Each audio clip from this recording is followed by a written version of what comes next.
اکیلے اگر آپ بیٹھیں گے، قرآن سے اگر دور ہو جائیں گے، اپنے آپ کو بزی رکھا کریں، لوگوں سے ملتے رہا کریں، لوگوں کے حالات سنتے رہا کریں، لوگوں کی پریشانیاں سنتے رہا کریں۔ اگر آپ لوگوں کی پریشانیاں سنیں گے نا، تو جب آپ کو ریئلائز ہوگا کہ میں کتنی خوش قسمت ہوں، کہ کئی دیکھیے کہ کئی لوگ ایسے ہیں کہ شوہر نہ ہونے کا رونا روتے ہیں، اور کئی لوگ ایسے ہیں کہ شوہر کے ہونے کی وجہ سے وہ پریشان ہیں۔ کئی لوگ بچے نہ ہونے کا رونا رو رہے ہیں، تو کئی لوگ بچوں کے ہونے کی وجہ سے خون کے آنسو بہا رہے ہیں۔ تو ہم کو نہیں پتا کہ ہمارے پاس کون سی خوشیاں ہیں، کون سی شکر کی چیزیں ہیں جن کو ہم بھلا بیٹھے ہیں، جن کا ہمیں خیال بھی نہیں آتا کبھی۔ تو ہر وقت ہم بیٹھے بیٹھے نا، کبھی کبھی اکیلے میں بیٹھے بیٹھے ایک نظر ڈالا کریں، اپنے روم میں نظر ڈالیں، اپنے کچن میں نظر ڈالیں، کتنی ہی ایسی چیزیں ہیں جس کا میں نے کبھی شکر ہی ادا نہیں کیا۔ اللہ، میں تو اس کو بھول ہی گئی، اس کا تو میں نے شکر ہی نہیں ادا کیا۔ جب بھی بیٹھے خالی ٹائم میں نظر ڈالا کریں، ادھر ادھر نظر گھمایا کریں۔ ہمارے گھر میں یہ ہزاروں لاکھوں چیزیں ایسی پڑی ہیں۔ ایک فریج کا ہی ایگزامپل لے لیجیے آپ، ہمارے فریج گھر میں بھرے پڑے ہیں۔ پہلے کے زمانے میں دیکھیے، جب ہم چھوٹے تھے، ہمارے نانی دادی کے زمانے میں نہ فریج ہوتے تھے، نہ اتنی کھانے پینے کی چیزیں ہوتی۔ ایک سالن بنتا تھا، سارے گھر کے لوگ وہی کھاتے تھے۔ ایک آدھ بار کبھی فروٹس آ جاتے تھے، سارے لوگ بیٹھ کر فروٹس کھا لیتے تھے، ختم پھر بات۔ تو آج دیکھیے کہ ہمارے بچوں کی قسمت میں اللہ تعالیٰ نے کیسے سکون اور کیسی نعمتوں سے ان کو نوازا ہے، لیکن بچوں کو یہ ریئلائزیشن نہیں ہے۔ چلے ٹھیک ہے، وہ تو ابھی میچور نہیں ہے، لیکن ہم تو میچور ہیں نا۔ ہمیں تو اس بات کی سمجھ ہے کہ ہم دیکھیں کہ کتنی کھانے پینے کی چیزیں ہمارے آس پاس پڑی ہے، اور اس میں بھی پھر ہم نخرے کرتے ہیں کہ نہیں میں تو چکن نہیں کھاتی ہوں، میں نہیں، میں تو دال نہیں کھاتی ہوں، میں تو یہ نہیں۔ کئی لوگوں کے نخرے ختم ہی نہیں ہوتے۔ کئی لوگ اتنے عجیب سا لگتا ہے کہ اللہ کی اتنی نعمتوں کو کیسے ناک منہ چڑھا کر انسان یہ کہہ سکتا ہے کہ میں یہ نہیں کھاتی ہوں، میں وہ نہیں کھاتی ہوں۔ بچوں کو بھی کبھی نہ بولنے دیا کریں یہ بات۔ بچوں کو یہ ریئلائز کروائیں کہ دیکھو، غزہ میں دیکھو، سوڈان میں دیکھو، کیسے لوگ کھانے اور پینے کے لیے، پانی کے لیے کہ گھونٹ کے لیے ترس رہے، اور ہمارے پاس اللہ تعالیٰ نے اتنی نعمتیں عطا کی ہے، تو ہم اس کا یہ شکر ادا کر رہے ہیں کہ ہم نخرے کر رہے ہیں، کھا رہے نہیں ہیں، پی رہے نہیں ہیں۔ تو اللہ تعالیٰ فرمایا لئن شکرتم لازیدنکم، اگر تم شکر کرو گے تو میں تم کو اور زیادہ دوں گا، اور اگر تم کفر کرو گے تو میرا عذاب بڑا ہی سخت ہے۔ انڈر لائن کر کے اس کو یاد رکھیے۔ موسیٰ نے تم سے کہا، اگر تم اور جو بھی روئے زمین پر موجود ہیں سب کے سب کفر کرو گے بھی تو اللہ کا کچھ نہیں بگاڑ سکو گے۔ تم سب اللہ تعالیٰ تم سے تو بھی اللہ بے نیاز ہے، یعنی کہ اگر تم کفر کرو گے بھی تو اللہ تعالیٰ کا کیا جائے گا؟ دیکھیے نا کہ اللہ تعالیٰ کی ہم عبادت کریں نہ کریں، اللہ تعالیٰ کا شکر کریں نہ کریں، اللہ تعالیٰ کا کچھ نہیں جائے گا۔ ہاں، ہماری امیج خراب ہوگی، ہمارے گناہ بڑھیں گے، ہماری نیکیاں کم ہوں گی، ہم ناشکری کے لسٹ میں آ جائیں گے، ناشکر گزار لوگوں میں شامل ہو جائیں گے۔ اللہ تعالیٰ کی حمد و ثنا کرنے کے لیے تو بہت فرشتے ہیں۔ اللہ تعالیٰ کی ایسی تقدیس ہے، اس کی بڑائی ایسی ہے کہ ہم اگر اس کی عبادت نہ بھی کریں تو اس کی بڑائی میں کوئی کمی نہیں آئے گی، کوئی اس کی، وہ بڑا بے نیاز ہے، کیونکہ وہ خود اپنی ذات میں محمود ہے۔ کیا تمہیں ان لوگوں کے حالات نہیں پہنچے جو تم سے پہلے گزر چکے تھے، جیسے نوح ہے، عاد، سمود کی قومیں، اور ان کے بعد آنے والے لوگوں کے حالات جنہیں صرف اللہ ہی جانتا ہے۔ ان کے پاس ان کے رسول واضح دلیل لے کر آئے تھے، تو انہوں نے اپنے ہاتھ اپنے منہ میں دے دیے اور کہنے لگے جو پیغام تم لائے ہو ہم اس کا انکار کرتے ہیں، اور جس بات کی طرف تم ہمیں بلاتے ہو ہم اس سے ہم ایسے شک میں پڑ گئے ہیں جو ہمیں بے چین کر رہا ہے۔ رسولوں نے انہیں کہا کیا اللہ کے بارے میں شک ہے جو آسمانوں اور زمین کا پیدا کرنے والا ہے؟ وہ تمہیں بلاتا ہے اور تمہارے گناہ معاف کر دے گا، اور ایک معین عرصے تک، یعنی کہ ایک مقررہ مدت تک تمہیں مہلت بھی دے گا۔ وہ کہنے لگے تم تو ہمارے ہی جیسے انسان ہو، تم چاہتے ہو کہ ہمیں اپنے ان معبودوں سے روک دو اور جنہیں ہمارے باپ دادا پوجتے تھے، ہمارے پاس کوئی واضح معجزہ تو لاؤ۔ رسولوں نے کہا ٹھیک ہے، ہم تمہارے ہی جیسے انسان ہیں، مگر اپنے بندوں میں سے جس پر چاہتا ہے احسان فرما دیتا ہے۔ اللہ تعالیٰ اپنے بندوں میں سے جس پر چاہتا ہے احسان فرما دیتا ہے، اور یہ ہماری طاقت نہیں۔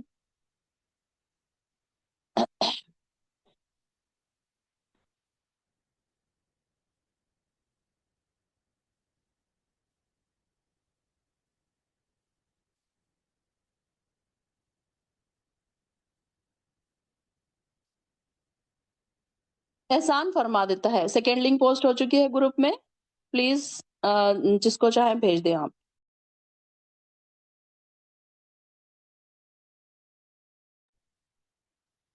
جنہیں ہمارے باپ دادا پوچھتے تھے ہمارے پاس کوئی واضح معجزہ تو لاؤ، رسولوں نے انہیں کہا ٹھیک ہے، ہم تمہاری ہی جیسے انسان ہیں، مگر اللہ اپنے بندوں میں سے جس پر چاہتا ہے احسان فرما دیتا ہے، اور ہماری طاقت نہیں کہ ہم اللہ کے حکم کے بغیر کوئی معجزہ لا سکیں، اور ایمان والوں کو اللہ ہی پر بھروسہ کرنا چاہیے۔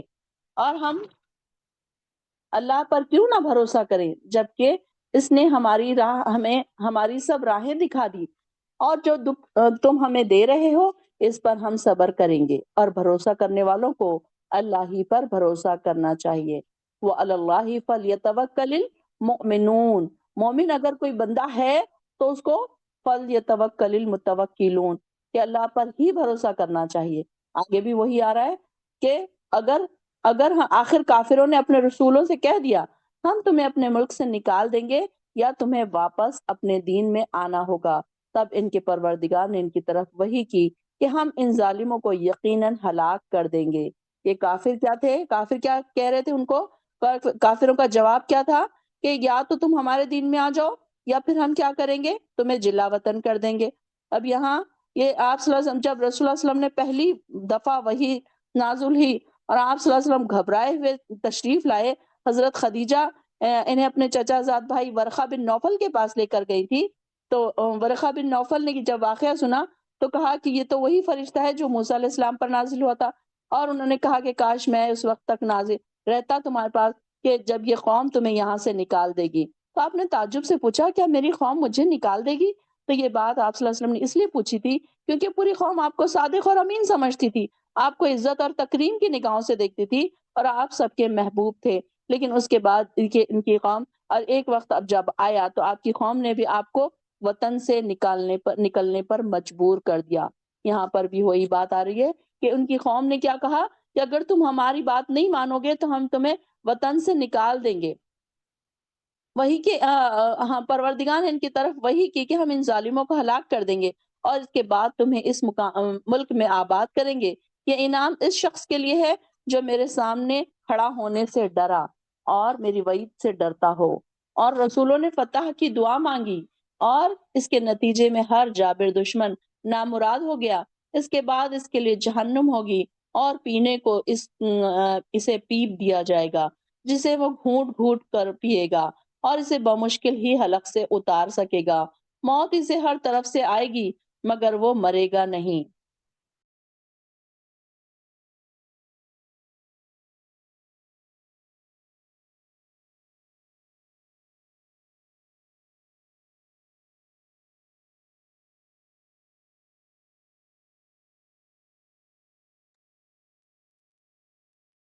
اب یہاں پر دوزخیوں کا ذکر ہو رہا ہے کہ جہنم ہوگی اور پینے کو اسے پیپ دیا جائے گا۔ اللہ اکبر۔ جہنم یسقا من ماء صدید یتجرعہ، اب یہاں پر جسے وہ گھونٹ گھونٹ کر کے پیے گا اور اسے بمشکل ہی حلق سے اتار سکے گا۔ اللہ اکبر۔ اللہم لا تجعلنا منہم۔ دیکھیے کہ کافروں کے اعمال کی وجہ سے ان کو کیا دیا جائے گا؟ پیپ۔ اب یہ دیکھیے کہ ہمارا تو یہ حال ہے کہ اگر فریج کا پانی نہ ملے تو ہم کو پانی نہیں چلتا۔ ٹھنڈے پانی کی ایسی عادت ہے کہ ٹھنڈے پانی کے علاوہ ہم دوسرا پانی نہیں پی سکتے، اور دوزخیوں کا کھانا اور پینا کیسا ہے؟ ان کو پینے کے لیے پیپ دیا جائے گا۔ اور دیکھیں نا کہ اگر کسی کو بازو میں، اگر آپ کوئی پیشنٹ کے بازو بیٹھے ہیں جس کا پیپ نکل رہا ہے، کیسی کراہت آتی ہے نا، خالی دیکھ کر کراہیت آتی۔ اب سوچئے کہ اگر کسی کو پینے کے لیے دیا جائے گا، جسٹ امیجن کہ پینے کے لیے دیا جائے گا کس کو، تو اس کا کیا حال ہوگا؟ اور اس دوزخ میں انسان اتنا پیاسا ہوگا، اتنا پیاسا ہوگا کہ وہ جو اس کو دیا جائے گا وہ پی لے گا۔ اور یہاں پر اس کے بارے میں آ رہا ہے کہ جسے وہ گھونٹ گھونٹ کر کے پیے گا اور اسے بمشکل ہی حلق سے اتار سکے گا۔ موت اسے ہر طرف سے آئے گی مگر وہ مرے گا نہیں۔ دیکھیے کہ موت کی خواہش کرے گا انسان وہاں پر، لیکن وہ وہاں پر مرے گا نہیں، بلکہ موت صرف ایک ہی بار انسان کو آئے گی اور اسے آگے اور سخت عذاب ہوگا۔ جن لوگوں نے اپنے پروردگار سے کفر کیا، ان کے اعمال کی مثال اس راکھ سی ہے جسے آندھی کے دن تیز ہوا نے اڑا دیا۔ یہ لوگ اپنے کیے کرائے میں سے کچھ بھی نہ پا سکیں گے۔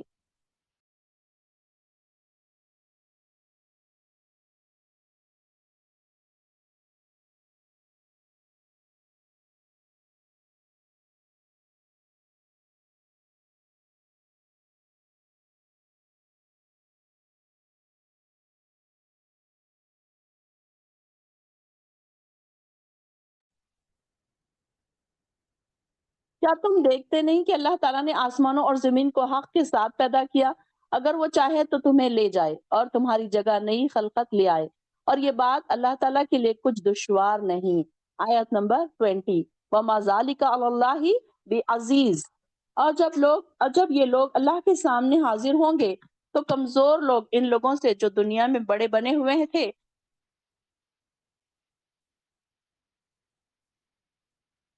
کہیں گے ہم تو تمہارے ہی پیچھے لگے ہوئے تھے، بتاؤ آج آپ اللہ کے عذاب سے بچانے کے لیے ہمارے کچھ کام آ سکتے ہو؟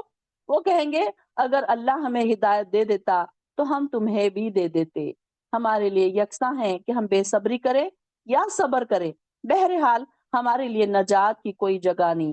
یعنی کہ قیامت کے دن اندھی تقلید کرنے والے لوگوں کا حال بتایا جائے گا کہ وہ بھی دوزخ میں ہوں گے، اور جنہوں نے ان کی تقلید کی وہ بھی ان کی، یعنی کہ دنیا میں جو لوگ آنکھیں بند کر کے دوسروں کے پیچھے چلنے کے عادی تھے، یعنی کہ اپنی کمزوری کو ایک عذر سمجھ رہے تھے وہ، کہ نہیں ہمیں دین کی کوئی سمجھ نہیں ہے، یہ بڑے عالم ہیں، یہ بڑے بزرگ ہیں، ان کی ہم تقلید کر لیں گے، یہ جیسے ہم کو کہیں گے ہم ویسے کہیں گے کریں گے۔ اس طریقے سے کچھ لوگ ہوتے ہیں ہمارے آس پاس، ہم دیکھا ہے نا آپ لوگوں نے، کہ اس طریقے سے لوگ ہوتے ہیں کہ جو ان کے مرشد کہیں گے، جو ان کے پیر کہیں گے ان کی وہ بات مانیں گے، جو ان کے کچھ بزرگوں کو، کچھ عالموں کو انہوں نے بالکل رب بنایا ہوتا ہے، تو جب اللہ کی عدالت میں حاضر ہوں گے تو وہ اپنے بڑے بزرگوں سے یا جن کی وہ پیروی کرتے تھے پوچھیں گے کہ دنیا میں تو ہم ساری عمر تمہاری اطاعت کرتے تھے، ہم تمہارے پیچھے پیچھے تھے، اب بتاؤ کہ آج مشکل گھڑی میں تم ہماری کیا مدد کر سکتے ہو؟ تو عذاب تو کوئی ہلکا نہیں ہوگا، بلکہ آج تو ہم اور تم دونوں ہی ایک جیسے مجبور ہیں۔ وہ کیا کہیں گے کہ ہم بھی وہی ہیں اور تم بھی وہی ہیں، اگر ہم سیدھی راستے پر چلتے تو تمہیں بھی چلاتے۔ آج دیکھیے کہ سوشل میڈیا ہونے کی وجہ سے ہمیں پتہ چل رہا ہے کئی ایسے لوگ ہیں جنہوں نے اپنی اپنی دکانیں کھول کر بیٹھی ہیں اور اپنے چیلے چپیلے انہوں نے اس طریقے سے بنا کر رکھے ہیں کہ وہ ان کی ہاں میں ہاں ملا دیں، چاہے وہ دین کے خلاف کوئی بات کریں، چاہے کن کن طریقوں کی آج کل عبادتیں ان لوگوں نے رائج کر لی ہے، کوئی ناچ رہا ہے، کوئی گا رہا ہے، ناچ ناچ کے ان کی عبادتیں ہو رہی ہے، اور ان کے پیر اور مرشد ان کے سامنے بیٹھے ہیں، ان کے سامنے ناچ ہو رہے ہیں، ڈانس ہو رہے ہیں، عورتیں اور مرد بیٹھے ہیں، عورتوں کو گلے لگایا جا رہا ہے، عورتیں آ کے پیر پڑ رہی ہیں، کہیں گلے لگ رہی ہیں۔ پاکستان میں تو یہ ساری چیزیں بہت عام ہیں، تو یہ ساری چیزیں آج ہمارے بہت دیکھنے کو مل رہی ہیں کہ یہ ساری چیزیں کیسے ہو رہی ہیں، کہ یہ ان کے پیچھے پیچھے لوگ جا رہے ہیں، اور پھر ان کے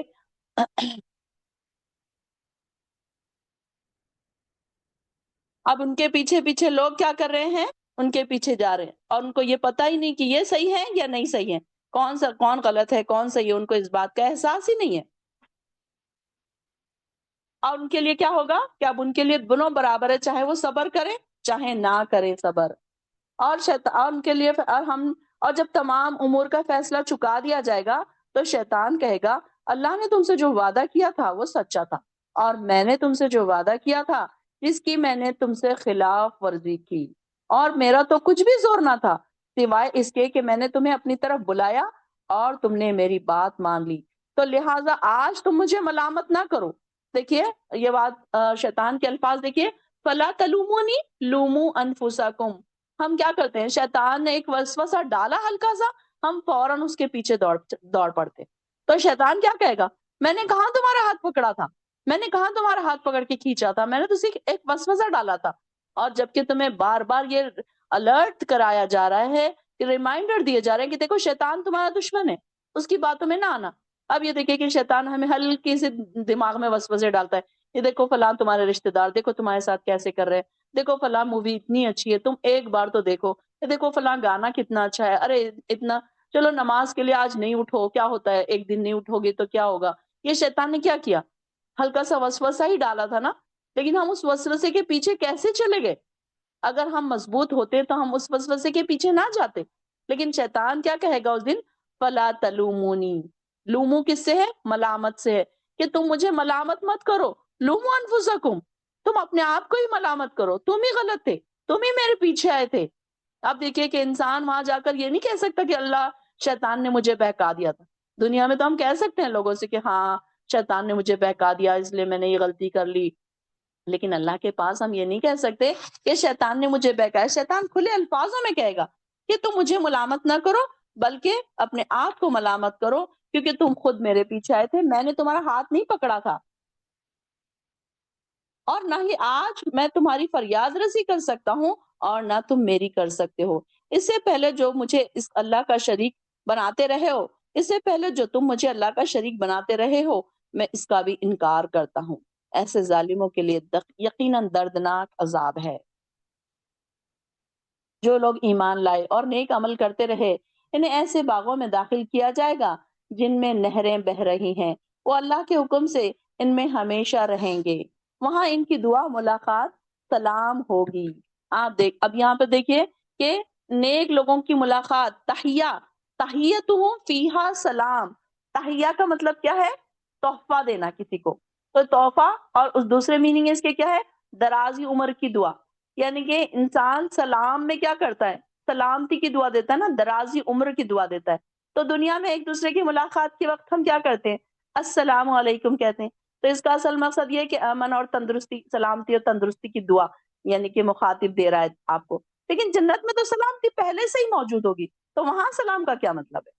تو وہاں سلامتی کا مطلب تمہیں یہ سلامتی مبارک ہو، وہ تم کو مبارکباد دیں گے۔ تحیتم فیہا سلام، کہ وہاں پر دیکھیے ایک دوسرے کو سب مبارکباد دیں گے۔ جس امیجن کریے کہ ہم لوگ وہاں پر ہے، جنت میں ہیں، ہم سب ایک دوسرے کو سلام کر رہے ہیں، سب ایک دوسرے کو پہچان رہے ہیں۔ ناموں سے ہم انشاءاللہ پہچان لیں گے، صورت سے نہ بھی پہچانے تو ناموں سے ضرور ہم انشاءاللہ پہچان لیں گے۔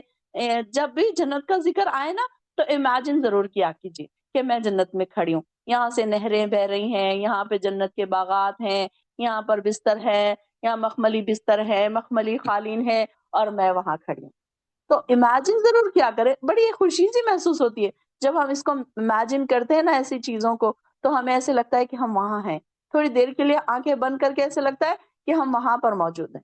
تو یہ بھی امیجن کریے کہ میں اور آپ وہاں پر سب ملیں گے، ایک دوسرے کو ہم سلام کریں گے، اور سب ایک دوسرے کو وہاں پہچان لیں گے۔ کتنا اچھا وقت ہوگا نا! جیسے آج ہم یہاں پر اکٹھا ہوئے اللہ کی رضا کے لیے، اللہ تعالیٰ ہمیں جنت میں بھی اکٹھا کر دے، اللہ تعالیٰ ہمیں جنت میں بھی ملا دے۔ ہم بیٹھیں گے، ملیں گے، ملاقاتیں کریں گے، سب ایک دوسرے سے بیٹھ کر وہاں پر کولڈ ڈرنکس پیئیں گے، اور وہاں کے مشروبات کا مزہ لیں گے، انشاءاللہ کھانے اور پینے کا مزہ لیں گے ساتھ بیٹھ کر۔ کتنا اچھا سما ہوگا نا!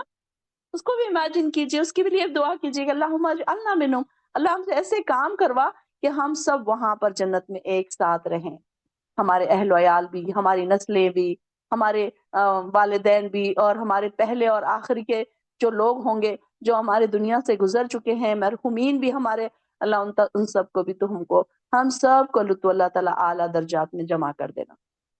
آمین یا رب العالمین۔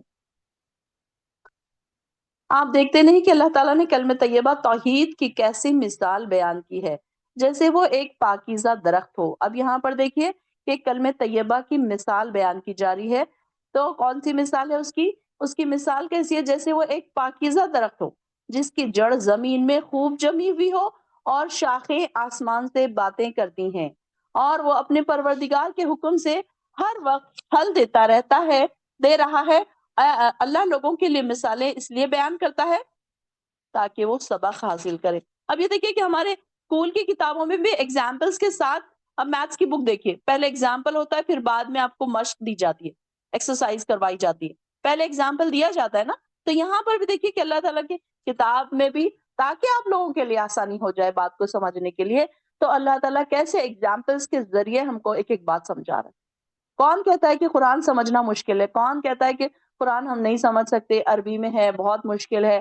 دیکھیے کتنا آسان اللہ تعالیٰ چھوٹے چھوٹے ایگزامپلس دے دے کر اللہ تعالیٰ ہمارا برین واش کر رہا ہے، کیسے ہمیں بات سمجھا رہا ہے۔ تو یہاں پر کلمہ طیبہ کی مثال بیان کی جا رہی ہے۔ کلمہ طیبہ کی لغوی معنی اصل دیکھا جائے تو کیا ہے؟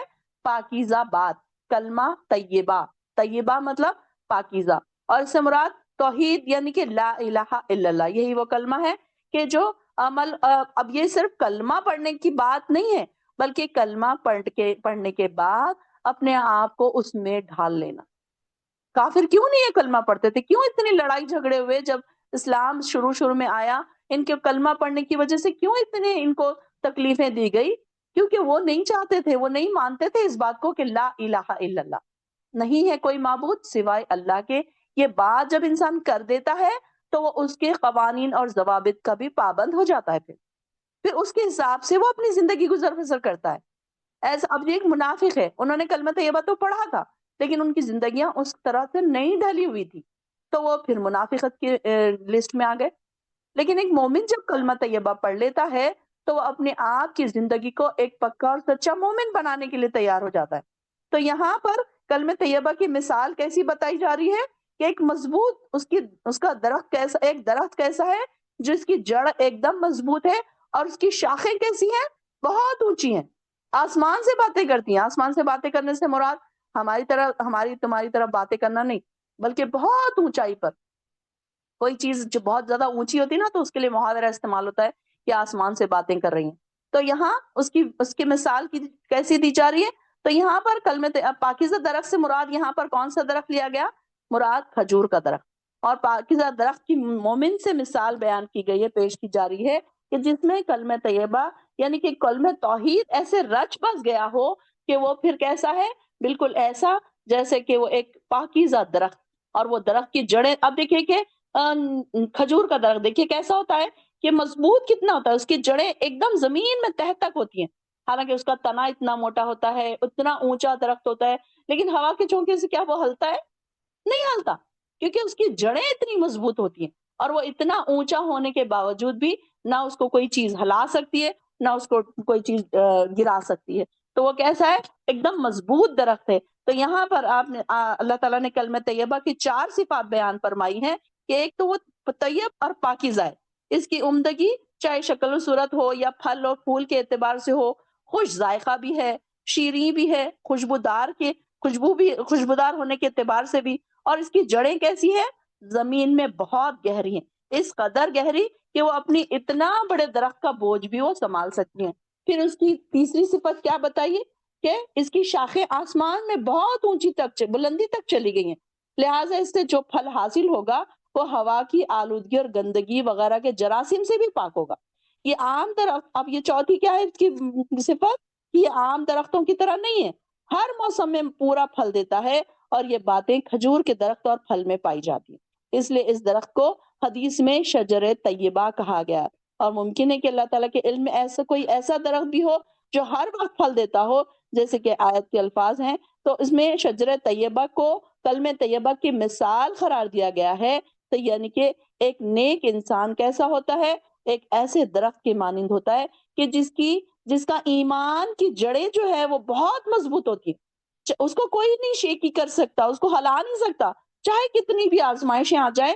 مومن کے دل میں کلمے کی جڑیں اس قدر مضبوط ہوتی ہے کہ زمانے بھر کی مشکلات، مصائب، پریشانیاں اگر اس کو آ جائیں، زلزلے آ جائیں، لیکن وہ اس کو نہیں ہلا سکتے۔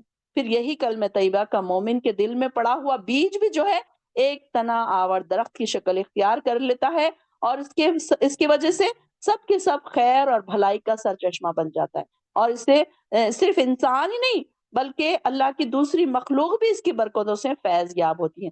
دیکھیے کہ مومن کیسا ہوتا ہے، کل بھی ہم پڑھ رہے تھے نا کہ ینفع الناس، لوگوں کو نفع دینے والا ہوتا ہے مومن۔ تو ہم بھی دیکھیے کہ ہماری وجہ سے کس کس کو فائدہ پہنچ رہا ہے، کیا ہم بھی کلمہ طیبہ کلمے کہ اس کی مثال بن سکتے ہیں؟ ہم شجرۃ الطیبہ کی مثال بن سکتے ہیں کہ کیا ہم بھی کلمہ پڑھ کے صرف کلمہ گو تو نہیں ہو گئے، صرف ہم پیدائشی مسلمان تو نہیں ہو گئے، کتنا ہم نے اپنے آپ کو سچا اور پکا مسلمان بنایا۔ تو یہاں پر ہر وقت ہم اپنے آپ کے بارے میں ہمیشہ سوچتے رہا کریں۔ تو یہاں پر کلمہ طیبہ کی مثال بیان کی جا رہی ہے کہ لوگوں کے لیے اللہ تعالیٰ مثال اس لیے بیان کرتا ہے لعلہم یتذکرون، تاکہ وہ نصیحت حاصل کریں۔ اور پھر اس کے اپوزٹ میں بات آ رہی ہے گندے کلمے کی، شرک کی مثال ایک خراب درخت کی ہے جسے سطح زمین سے ہی اکھاڑ پھینکا جائے اور اسے کوئی مضبوط کرنے والا نہ ہو۔ جو لوگ ایمان لائے انہیں اللہ تعالیٰ، اب یہاں پر دیکھیے کہ دوسرا کیا ہے کلمہ خبیثہ، یعنی کہ ناپاک کلمہ۔ ناپاک کلمے سے کیا مراد ہے؟ کفریہ بات، بیکار بات، اللہ کی ناراضگی والی بات، کفریہ باتیں کرنا، شرکیہ باتیں، یہ ساری چیزیں۔ تو اس کے لیے احادیث میں آتا ہے کہ اس کے لیے کلمہ طیبہ کی، کلمہ خبیثہ کی مثال اندرائن کے پودے سے لی جاتی ہے۔ اب ایک تو کلمہ طیبہ کی مثال کیسے لی گئی؟ کھجور کے درخت، اس کا پھل بھی کتنا خوش ذائقہ ہوتا ہے، اور وہ درخت بھی اس کا کیسا ہوتا ہے، اور اندرائن کا پودا کیسا ہوتا ہے؟ کہا جاتا ہے کہ اندرائن کا پودا ایک دم پتلا سا، باریک سا، جیسے گھاس پھوس کی طرح ہوتا ہے اور ایک دم کڑوا زہریلا ہوتا ہے. تو یہاں اس کی مثال، کفر کی مثال اور شرک کی مثال ایسی دی گئی ہے کہ وہ کیسی ہے؟ شرک اور کفر کی مثال ایسے پودے سے دی گئی ہے جس کی صفات یعنی کہ شجر طیبہ کے بالکل برعکس ہے. اس کی جڑ زمین کے اندر گہرائی تک نہیں جاتی، اوپر ہی اوپر زمین کے قریب میں رہتی ہے. ایک تیز ہوا کا جھونکا آیا تو وہ زمین اس کو اکھاڑ کر پھینک دے. یعنی کہ مثال دیکھیے کہ کیسی اللہ تعالیٰ بتا رہے ہیں کہ جھوٹ جو ہے، جھوٹ ہو چاہے شرک ہو چاہے کفر ہو، تو یہ کیسا ہے؟ اس میں اس کی مثال ایسی ہے کہ ایک چھوٹی سی ہوا کا جھونکا بھی آ گیا. اب وہ ایسا انسان ہوتا ہے کہ ایک چھوٹی سی اس کے اوپر آزمائش آ گئی، اس نے فوراً اپنا رنگ دکھا دیا. ہائے دیکھو میرے ساتھ اللہ نے ایسے کیا ویسے کیا، میں تو ایسا کیا تھا. یہ فوراً اس کی زبان سے الفاظ آ گئے، یہ شرکیہ الفاظ آ گئے، کفریہ الفاظ آ گئے. تو یہ مثال ان کی بتائی جا رہی ہے کہ ایسی مثال کیسی ہے؟ بالکل کمزور سے پودوں کی مثال بتائی جا رہی ہے کہ یہ پودا ایسا کمزور ہے کہ تھوڑی سی بھی کوئی آفت آ جائے، تھوڑی سی بھی کوئی پریشانی آ جائے، تھوڑی سی بھی کوئی آزمائش اس کے اوپر آ جائے تو وہ فوراً اس کے منہ سے کفریہ کلمہ نکلنے لگتا ہے. تو دیکھیے کہ یہ والی آیتیں، آیت نمبر 25 اور 26 اور 27 ہم نے کتنے بار ٹرانسلیشن سے پڑھی؟ اب آپ لوگ آبزرو کیجئے کتنے بار آپ لوگوں نے پڑھی ہے ٹرانسلیشن سے. تو اتنے بار ٹرانسلیشن سے پڑھنے کے بعد آپ نے کیا اس بات کو سمجھ پائے تھے آپ کی کلمہ طیبہ اور کلمہ خبیثہ کیا ہے؟ سمجھ پائے تھے آپ؟ تو یہ دیکھیے کہ کیسے اس کو ہم جب پڑھتے ہیں نا اس طریقے سے ڈیٹیل میں جا کر، جب ہمیں سمجھ میں آتا ہے کہ اچھا یہاں پر کلمہ طیبہ اور کلمہ خبیثہ کی بات بتائی جا رہی کہ یہ ساری چیزیں ہم نے کبھی نہیں سمجھی اور کبھی ہم نے سمجھنے کی کوشش کی نہیں کی.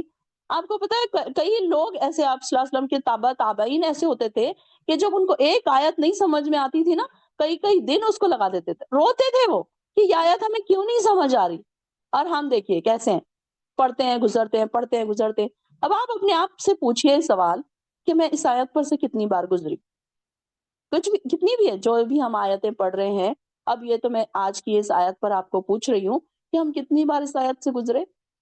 کبھی آپ نے جاننے کی کوشش کی کہ کلمہ طیبہ اور کلمہ خبیثہ کس بارے میں بات ہو رہی ہے؟ کبھی ہم نہیں کرتے. ہم ناظرہ پڑھ کر ہی ہم مطمئن ہیں. شیطان نہیں چاہتا کہ آپ ڈیپ میں جائیں، آپ اس بات کو سمجھیں، آپ کہیں پکے اور سچے مسلمان نہ بن جائیں. شیطان تو یہ چاہتا ہے نا. تو یہ آبزرو کیا کریں کہ کیا میں نے اس بات کو کبھی سمجھنے کی کوشش کی تھی؟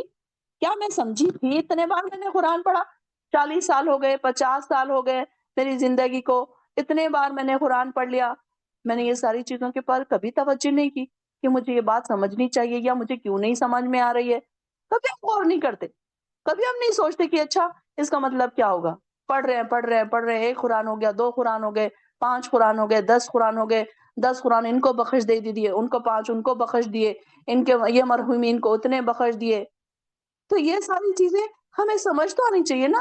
کیا پہلی آیت میں ہی بتا دیا گیا نا کہ قرآن اتارنے کا مقصد یہ ہے کہ تم کو اندھیروں سے، گمراہیوں سے، اندھیروں سے نکال کر روشنی کی طرف لے کر آئے، ہدایت کی طرف لے کر آئے.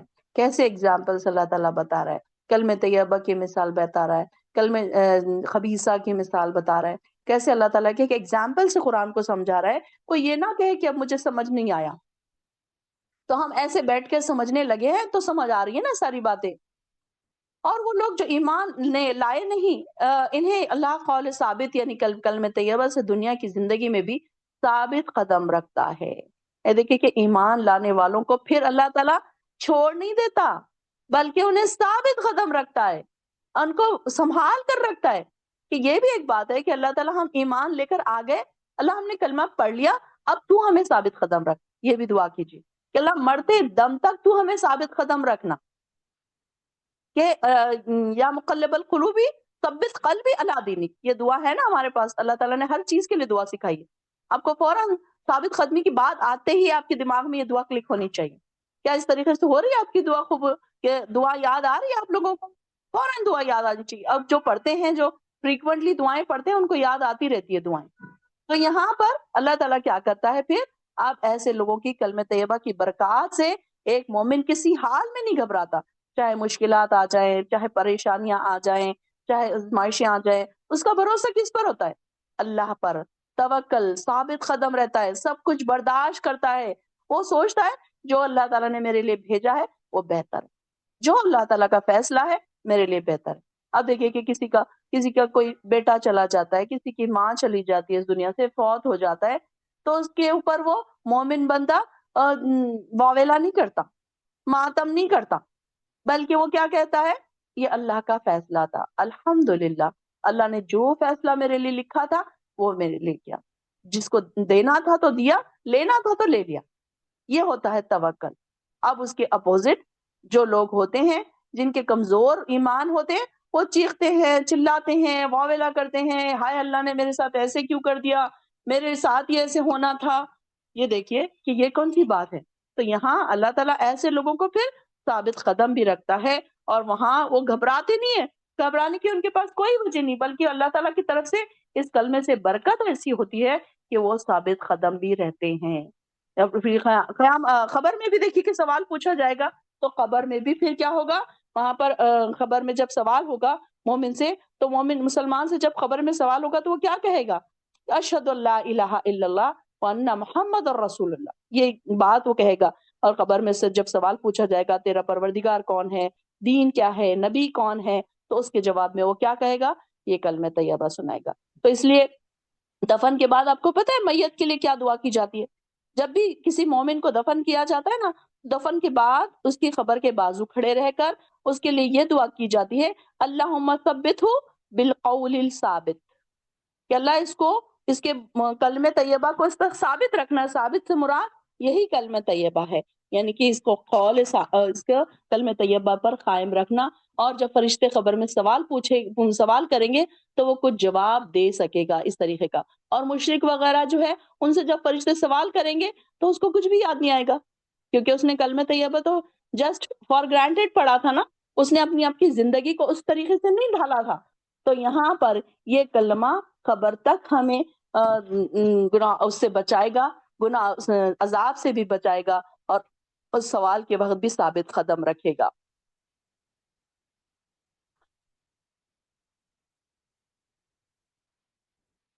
اور آخرت میں بھی ثابت قدم رکھے گا۔ اور جو ظالم ہے انہیں اللہ بھٹکا دیتا ہے، اور اللہ وہی کرتا ہے جو وہ چاہتا ہے۔ آپ نے ان لوگوں کی حالت پر غور نہیں کیا جنہوں نے اللہ کی نعمت یعنی کہ ایمان کو کفر سے بدل ڈالا، اور اپنی قوم کو ہلاکت کے گھر میں جا اتارا، جو جہنم ہے جس میں وہ داخل ہوں گے، اور وہ بہت بری قیام گاہ ہے۔ ان لوگوں نے اللہ کے کئی ہمسر بنا ڈالے تھے تاکہ اللہ لوگوں کو اللہ کی راہ سے بھٹکا دے۔ آپ ان سے کہیے مزے اڑا لو، آخر تمہیں دوزخ کی ہی طرف لوٹ کر آنا ہے۔ اے نبی میرے ان بندوں کو جو ایمان لائے ہیں کہہ دیجئے کہ وہ نماز قائم کریں۔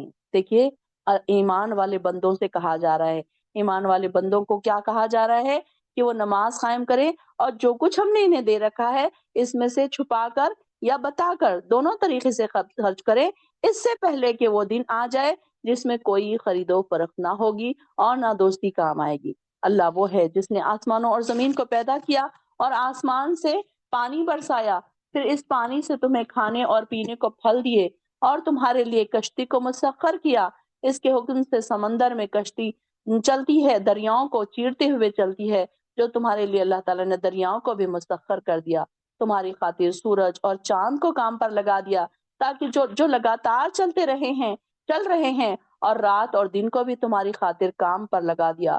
جو کچھ بھی تم نے مانگا تم نے اللہ سے مانگا، اس نے تمہیں دیا۔ اگر اللہ کی نعمتوں کو گننا چاہو تو کبھی اس کا حساب نہ رکھ سکو گے۔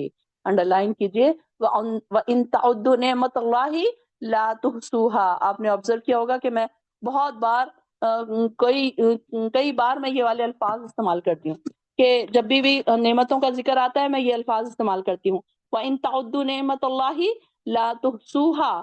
اگر تم اللہ کی نعمتوں کو گننا شروع کرو تو اس کو گن نہیں سکتے۔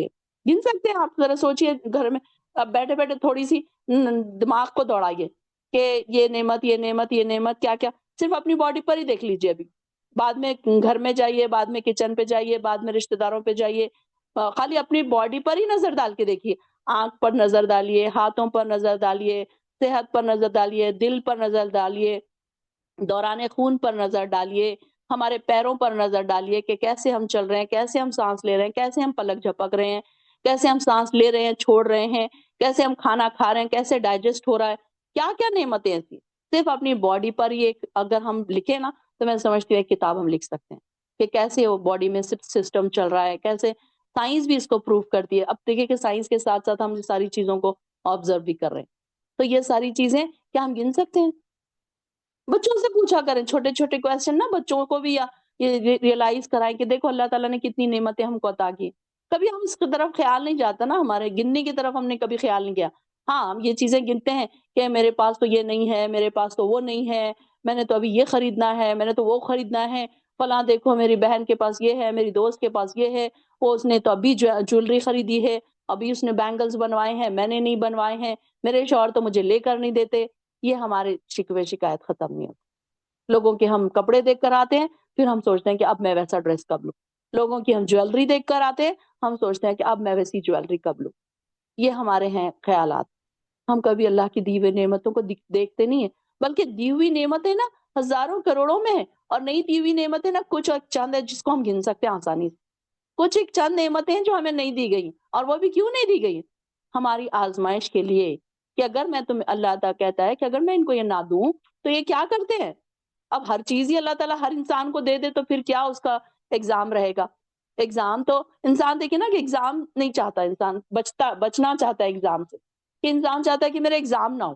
ایگزام تو ہر جگہ ہونا ہے، دنیا میں بھی ایگزام ہونا ہے، گھروں میں بھی ہمارے ایگزام ہو رہے ہیں، دنیا میں بھی ایگزام ہوگا، پھر آخرت میں خبر میں سوالات، پھر وہاں پر اس کا ایگزام کا رزلٹ ہمیں ملے گا.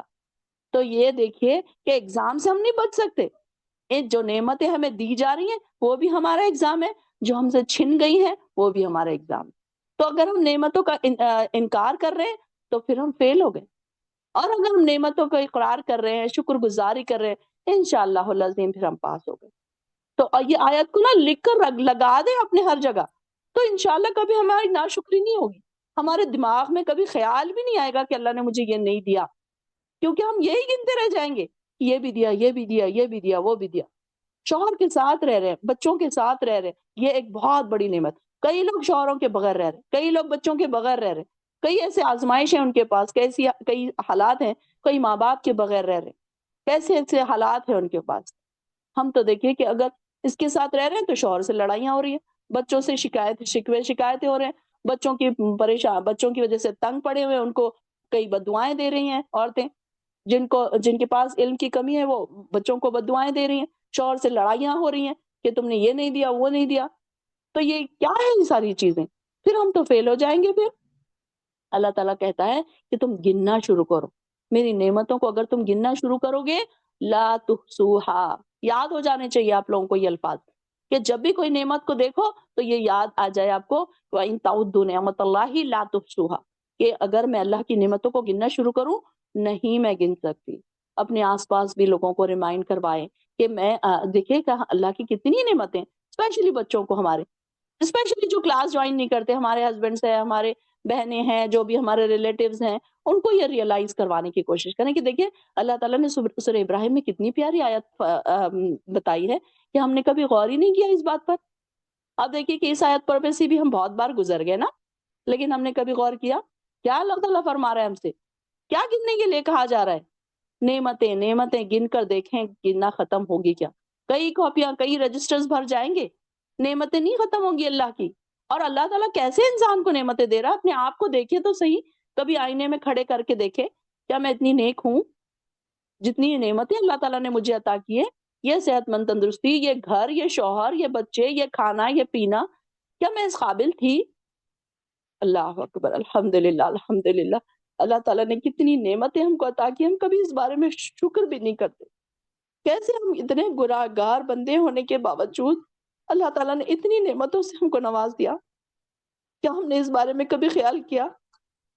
اتنے گناہوں کے ڈھیروں کے باوجود یہ دیکھیے کہ ہمارے رشتہ دار تھوڑی سی اگر ہم برائی کر دیں وہ ہم سے بات نہیں کرتے، اور اللہ تعالیٰ کتنا غفور رحیم ہے، کتنا رحم دل ہے اللہ تعالیٰ کہ اتنے گناہوں کے باوجود ہم کو اتنی نعمتوں کے ساتھ زندگی گزارنے دے رہا ہے. اتنی نعمتوں والی زندگی اللہ تعالیٰ نے ہم کو عطا کی ہے. کبھی سوچا کرے، کبھی اس کو شکر ادا کیا کرے، کبھی سجدوں میں جا کر شکر ادا کیا کرے. ہمارے شکر بالکل ہلکے پھلکے خالی ہے، ایک دم ایسے شکر ہے کہ بالکل اس کی کوئی وزن ہی نہیں ہے. اللہ تعالیٰ کے شکر گزار بندے بننا چاہیے ہم کو.